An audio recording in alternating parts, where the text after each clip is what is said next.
Alright guys, welcome to the first ever edition of Limerick Real video podcast. My name is Gary Brigley and this is Pat Barry. Pat's a barber from Limerick. He owns a couple of barber shops in the Limerick area and he is also the owner of Barber Genie, which is an app for the iPhone, and he's going to tell us a little bit about himself and a couple of businesses he has on the go at the minute. So Pat, welcome to the show. Thanks Gary, how are you? Good. Yeah, so how did this whole barbering thing come about? Well, basically I started working in a barber shop, my uncle's barber shop, when I was 12, 13 years of age. Okay. And I used to go in there on a Saturday and after school, was there some pocket money, and I'd go in and sweep the floors, and that kind of culminated then into an interest to it. So basically they trained me up there, and I was cutting hair quite young inside there, and that was the first place really where I And is that shop in Limerick? That shop is in Limerick. That's Gavin Moore in Thomas Street. Okay. That's there a while? That's there. It's there over 40 years. And the same guys who own it? And it is Declan Moore and Des Gavin. So Declan is my uncle. So it was thanks to those two I got into the trade. Okay. So. And what age when you started? When I started on the floor cutting hair? Yeah. I would have been, I'd say, probably 17 and a half when I was on the floor. I was still in school, but I was kind of going in, doing stuff kind of after school. But the lads would have kind of trained you really, really well. You know, I mean, they wouldn't have let you on the floor unless you were well able to cut hair. And is it similar to like an apprenticeship, we'll say? Like very similar. That you would like if you were a plumber or a carpenter or something like that? It's very similar. Unfortunately, barbering in Ireland isn't regulated yet. Okay.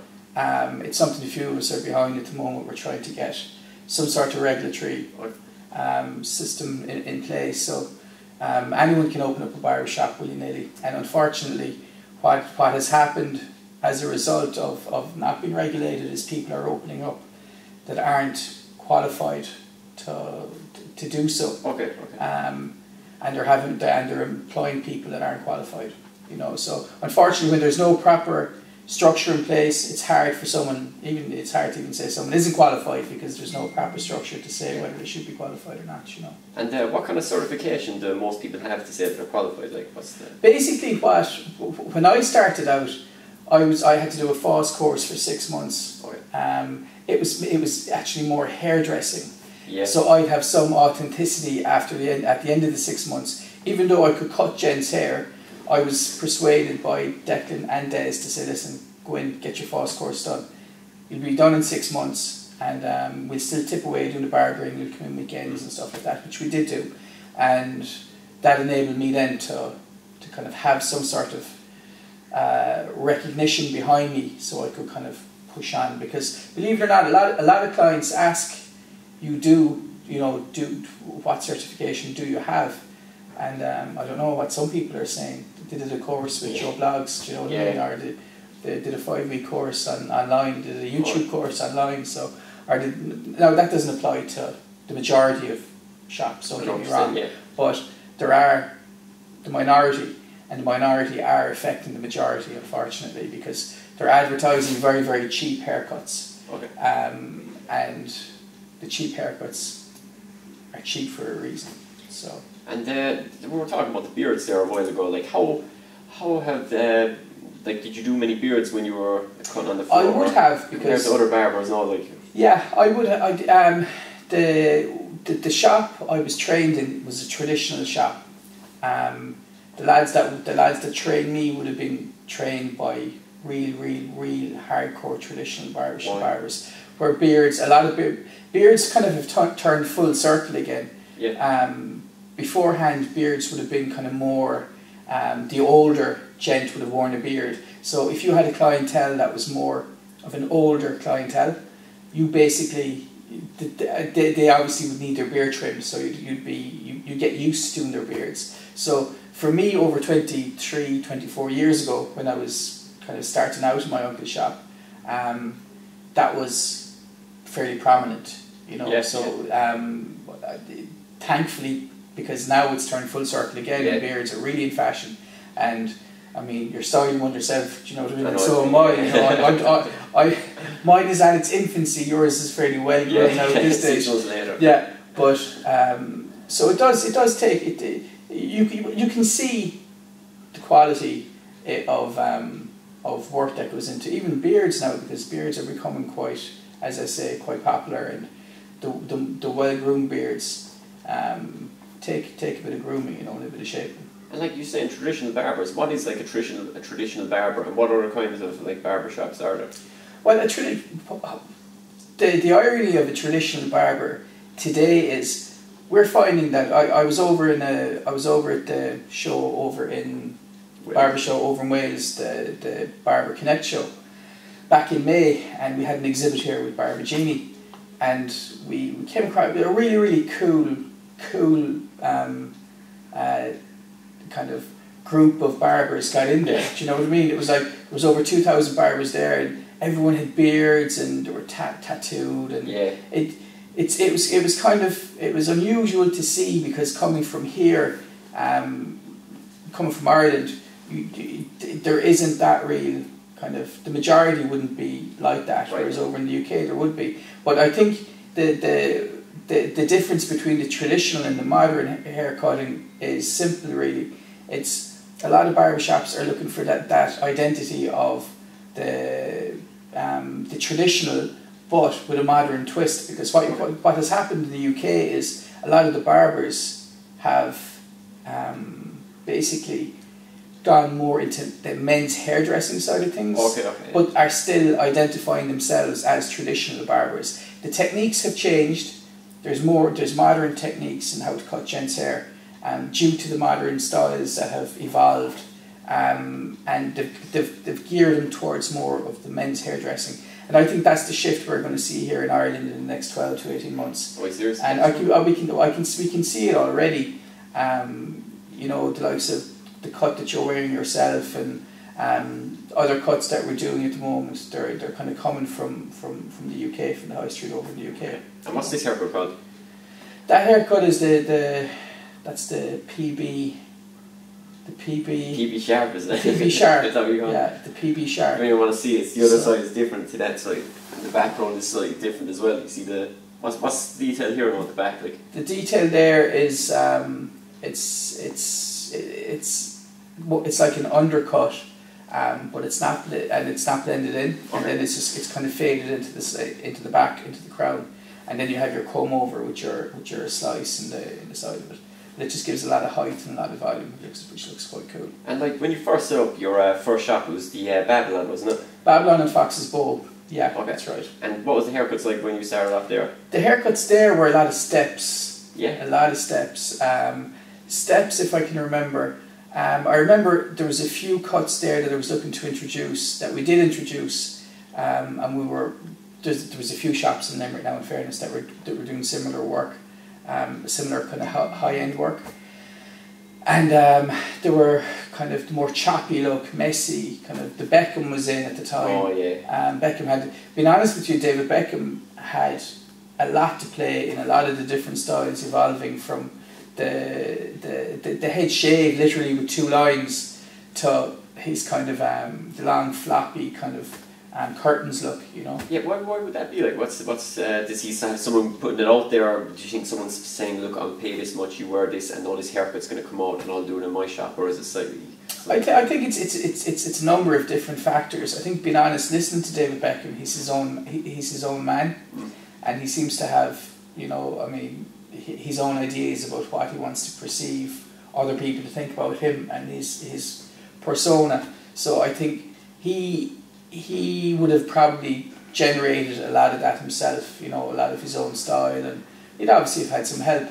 But he's been sponsored then again by a lot of, you know, the likes of Brill Cream would have sponsored him, and a few more like that. They were pretty big at the time, like they've gone kind of down with Brill Cream recently. Brill Cream would be a main kind of a main street, how will I put it, a kind of a shopping centre, or, you know, a Dunn's or a Tesco's branded hair product. They never really went down the professional route of trying to get into barber shops, because obviously they saw more of a demand there for the shopping centre kind of high street kind of shops, you know. Whereas a lot of the other products would have gone more barbershop orientated. Okay, and like, is there any really bad products out there now, like, that people need to avoid, or? There are lots of different products. What can you say, like, to be honest, of course I can say. I mean, I'm not saying it's a bad product, but I've refused to cut customers' hair that have had DAX in their hair. See, you won't wash it out. You can't. It doesn't wash out. Yeah. So it's because it's a petroleum-based product. As soon as you add the water, it thickens that product in the hair. So you're going to have to wash their hair with fairy washing up liquid, or very, very strong. Serious? Yeah, to get it out. And even at that, there's still traces of it. So if someone is looking for a particular style that needs a lot of volume, and you're not going to be able to create that volume with because there'll be traces of the product in the hair. Absolutely, it's a very, very strong product, you know. And how did Gentry come about? The Gentry came about was Babylon. Babylon was a very busy shop, but it was quite small, and I wasn't able to build the clientele that I had. I wasn't able to sustain because the shop was literally, we ran out of space. So I opened up the Gentry, which was a big spot, almost 10 years ago, and it's just kind of grown from there, you know. And what other shops have you set up? We have the Celtic Barber in Carricklish and the Barber's Inc. in Corbally, and True Gents where we are today. It's just as well you set up the one in Carricklish, because I remember going back to the discos. I remember saying it to you before that they all used to have like really bad haircuts, as in like it wasn't the hairdresser who cut it, and it was definitely like the local hairdresser, the local butcher who cut this, and like, you know, yeah, I got this haircut. Where are you from? Carricklish. Oh, I knew about a haircut. You're from Carricklish. It's actually funny. It's turned full circle out there, and that's credit to the lads that were working out there, because the educated, particularly what you find in the country sometimes is we all need education, be it for, you know, we all need to educate our customers, whether it's about a product or whether it's about a hairstyle.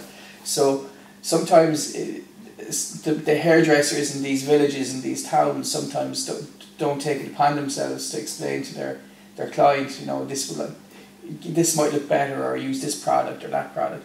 And for the most part, a lot of it is because a lot of them haven't been trained in that particular area. Okay. So obviously a lot of the country hairdressers, they just do gents' hair just because as a side, but that wouldn't be their the primary source of income. It would be ladies, you know, colours and perms and all that kind of stuff. I think it's kind of like on the country especially, it's like, oh, you got a cool hair, oh, you must be a queer, so he's definitely gay. Like, exactly, yeah, 100%. But I mean, even right down to even gents grooming now, it's turned full circle again, and gents and lads are beginning to look after themselves an awful lot more. That's what I was getting at earlier on when I was talking about there's a shift in kind of in barbers and barber shops and grooming. Lads still say they're going to the barber shop. They're not saying I'm going to the male grooming centre. Oh, yeah. Do you know what I mean? I'm going to the barber shop. So that's the identity barbers want, is for that still to remain. But obviously the work that you're doing wouldn't be as traditional as it used to be. I think because the country areas now are really like, we went to a disco before when we were younger now, and it was in the old Trinity rooms before. It was an underage one years and years ago now, like, and they go dressed to impress. And sure, we went back to the same way as we go to every disco, like it's a hoodie and a tracksuit, a pair of khakis, and like our hair like as scummy as they come, like, you know, the earrings, the whole lot. And a couple of us got stopped at the door, and we're like, jeez, why are we getting stopped? Like, are we in trouble or something? He's like, no, I said dress to impress. He's like, you didn't dress up for the day at all. You see everyone else wearing like shirts and haircuts, cool. Like, nice. It's like, how long do you think it took for the country areas to, you know, gain or to actually take on board this kind of new hairstyles, new style, and actually looking after themselves? Like, I think it's after happening probably in the last 4 to 5 years, to be honest. I think because a lot of mainstream styles have kind of come, whether it's footballers and stuff like that, it has helped break into the country and the kind of the towns and all that kind of stuff, you know. But it stems, you see, there's always a big divide between country and city. You know, you've got the city slicker, and then you've got the culture. You know what I mean? And I think a lot of lads that kind of were looking for the modern cuts were kind of going into the cities at the time because they wanted to get the modern cuts, whereas they couldn't see the country barbers or the country hairdressers having the ability to maybe be able to do that. Do you know what I mean? So and judging by from what I've seen and some of the photos you showed me, I can see why. You know, so your one goes to me there one day. She goes, "Well, I do the sideburns." I thought like she was going to put the sideburns into a nice little point. I goes, "Yeah, grand." So straight from my 2 sideburns. 2 sideburns cut up to there. Like you did your sideburns. And like I think it was number 2 on top. The sideburns up to there. Like couldn't go on that weekend, but it was one of the lads' birthday parties. Couldn't show up. Yes, like no, you were tarnished. But how did this come about, Barber Genie, phone app? Well, Barber Genie kind of came about from is that catching there? Do you want to pause that a sec? Okay. No, that's no, good. no, It's good. no, yeah, you work with it. No, it's just I was just wondering there with the sound. I just thought it might be. No, is that cool? It'll add to it anyway. Perfect. You know what I mean? Alright, so trying to say that again to me. What was the question again? Why Barber Genie? Oh yeah, Barber Genie. How did Barber Genie come about? So Barber Genie came about. It was in the. Cut that part out. Yeah. Go on. Sorry. It was in the pipe. Like, you'll be able to edit that. Yeah, I will. Alright, so should we better stack it again? So alright, so. Alright. So how did Barber Genie come about anyway? Barber Genie came about it must have been 3.5 or 4 years ago. I was kind of working on this idea about. Because apps and had come to the forefront, I was thinking, would there be a way of being able to develop something that would help me as a barbershop owner and help the barbershop's clients to be able to keep in contact with them.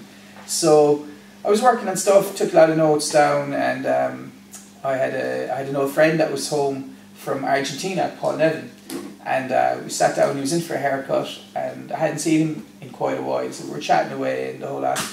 And at the end of it, he just said to me, it was before Christmas, he was home for Christmas, 2 years ago, a year and a half ago, and he said, "Do you know what I'm doing now?" And I said, "No." I said, what are you doing? And he says, "I'm actually building phone apps." As he was paying to leave, and I said, "No way." I said, "Listen, I've been working on something. Would you be interested in hearing more about it?" Paul said, "Oh yeah, man, I'd love to." He said, "Give me the gist of it." So gave him a quick 5 minute rundown of what I was doing, and Paul said, "Listen, we'll share a Skype when I return to Argentina." So we did that, and himself and his business partner Adrian Reynolds and I, the three of us, have been working on this since then. So the three of us, it was my initial idea, but the three of us have been working on this for the last year and a half, and we brought it to the level that it's at the moment. And what's the plan? The plan with Barber Genie is to get as many sales as possible, but in doing so, we're just generally, we've developed something that we think will make a big impact in the industry. It will help improve connectivity between barbershops and their clients. At the moment, there's a big misconception people have of how many, Facebook and Twitter and all that kind of stuff.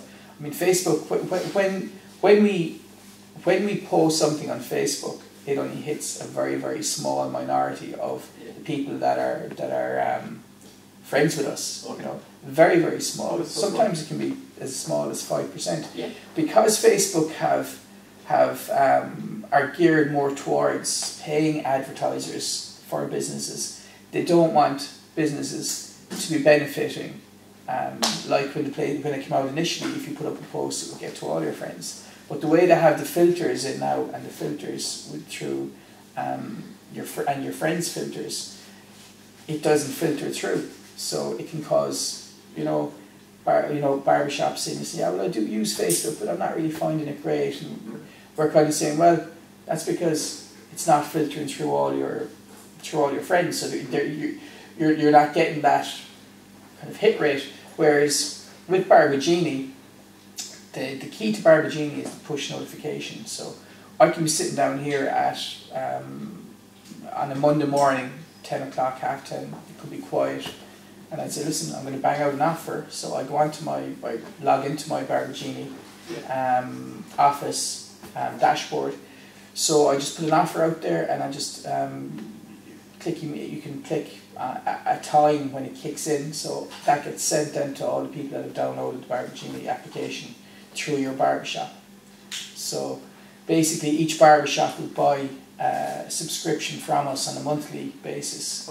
In Ireland it's €25 a month.